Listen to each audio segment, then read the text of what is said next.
Most travelers come to Greece for the islands, Santorini, Mykonos, Crete, and others, and I've done that too. But this trip, it's something very different. We're heading deep into the Peloponnese, a place that feels local, authentic, and where life moves at its own pace. And like anything in travel or exploring, the harder it is to get somewhere, the fewer people we'll find. Over the next few videos, we'll take you right down to the very tip of the Mani Peninsula, then west to the other side, up into the mountains, and finally to the Gulf of Corinth.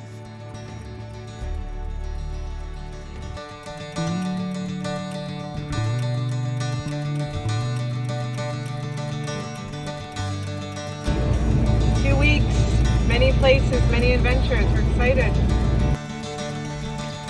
The first leg begins with an overnight flight from Toronto to Athens. We pick up our car rental, a pretty straightforward process, and we drive to Elefsina, which is just west of Athens, where we stay one night to rest before starting the real adventure.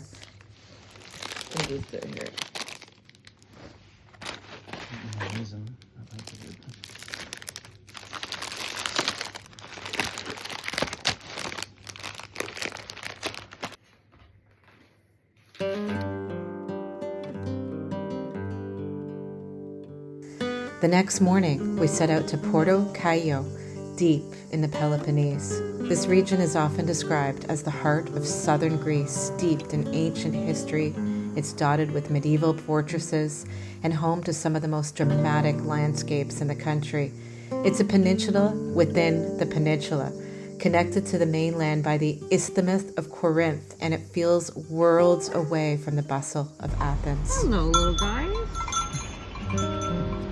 How's that? Where are you? Morning. Morning. You gotta love it. Oh, and there's... Aww.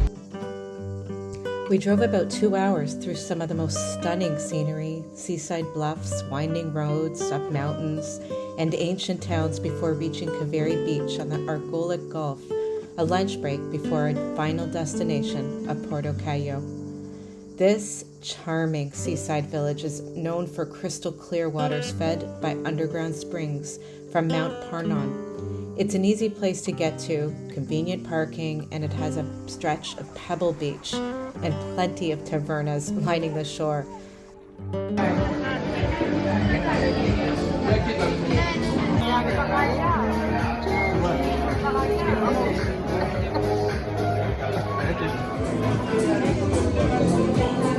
The swim here was very refreshing, and honestly, I could have easily seen us spending a few more nights here on the way to Porto Kagio in retrospect.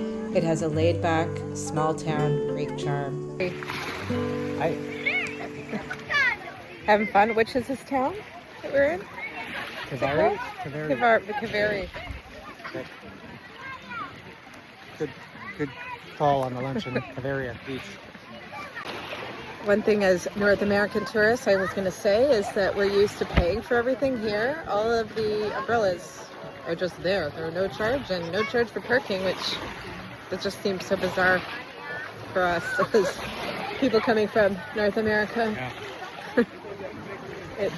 There's nobody standing out trying to grab your money and say park here. It's just you just park and you find a spot. Thank you, Grace.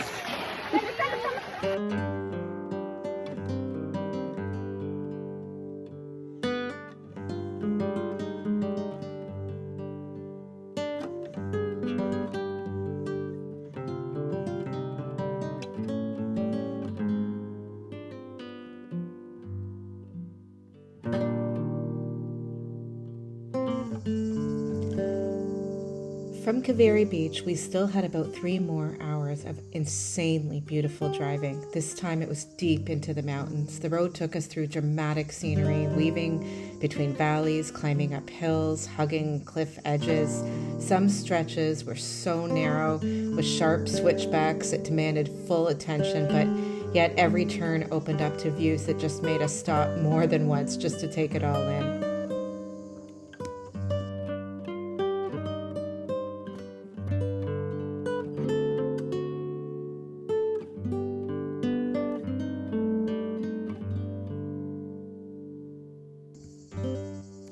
Porto Kagio, or Porto Kagio, which we learned how to pronounce, is a tiny seaside village in the East Mani region. There's only one road in and one road out by car or through boats, which often anchor here in a sheltered cove. It's easy to see why it was once a pirate haven, hidden away, quiet, framed by rugged hills.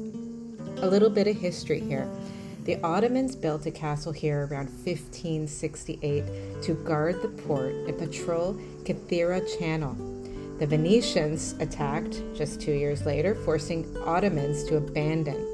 They then came back in 1670, built a new castle, and were eventually driven out during the Orlov Revolt in 1770. I hope I'm pronouncing this correctly. In the 18th century, then, a Greek privateer called Lambros Cansonis, again, apologize if it's mispronounced, he used Port Kagio as a base for his pirate fleet, as I said, perfect for pirates, until it was then destroyed in a naval battle with Turks. And even in World War II, apparently, this little cove played its part when British soldiers escaped from here to Egypt.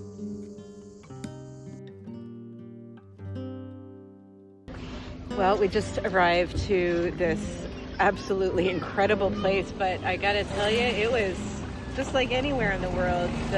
When it's hard to get to, you know, it's gonna be amazing. This was really, really hard to get to. One of the hardest drives I think we've experienced in any of our travels, but you get here and it's just very magical. It's very peaceful. There's not very many people. We're staying in this little place that's literally right behind us. It's hard to even, I don't even think this video even captures how amazing this is. I will make sure in the bottom here that I am sharing exactly where this is, but man, pretty awesome, eh?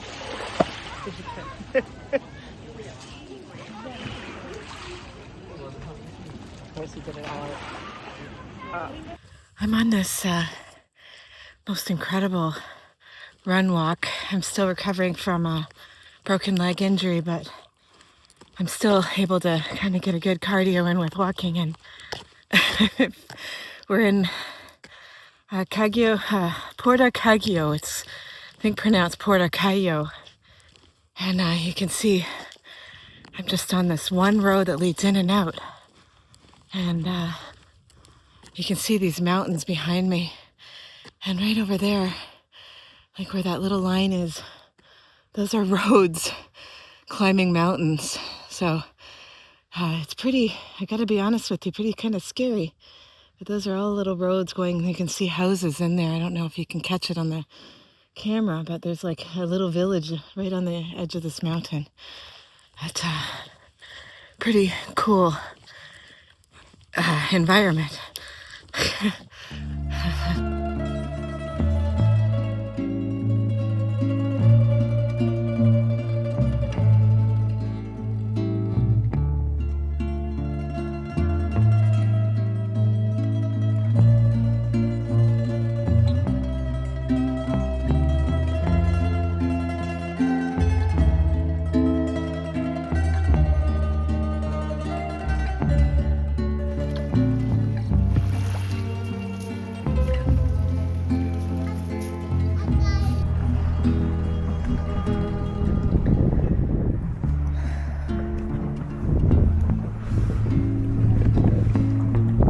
Pretty good.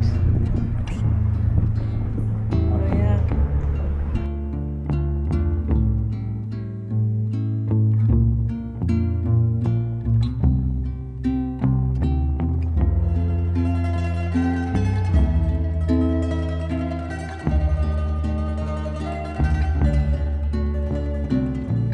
Getting a view and also getting a bit of a workout.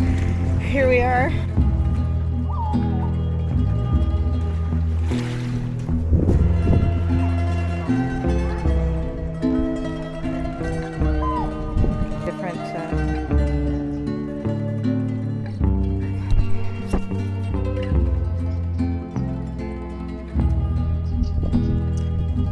We stayed at Kiveri B&B, which we can't recommend enough. Beautiful views, warm hospitality, awesome food. They accommodated vegetarian, vegan for us, which was great, and it was just the perfect base for exploring this incredible area.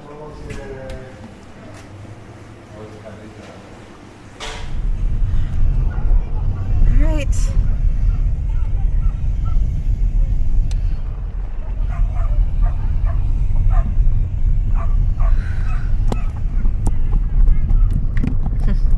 Well, we are on our way out of this incredible place.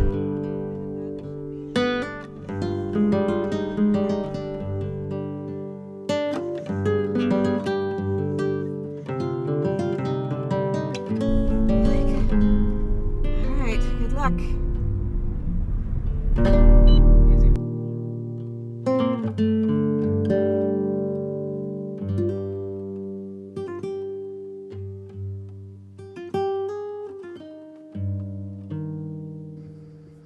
On our way out of Porto Kagio, we stopped at a place called Vathia, which is an abandoned hilltop village, and it's famous for stone tower houses.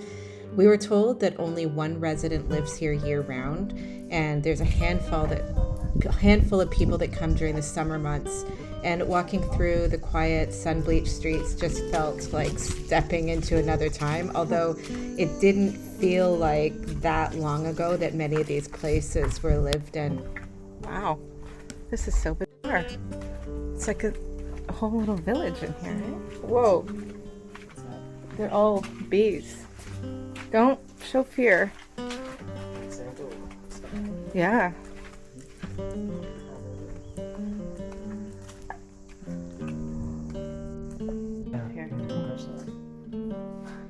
Somebody was in the process of fixing this up, probably make a hotel or something. Yeah. Whoa. It is, but it's old.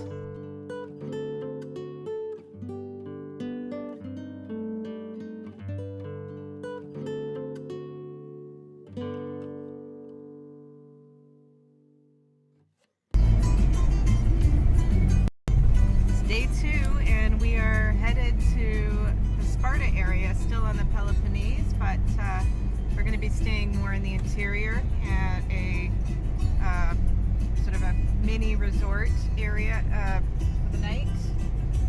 We're going to just enjoy the drive. So far, it's pretty amazing.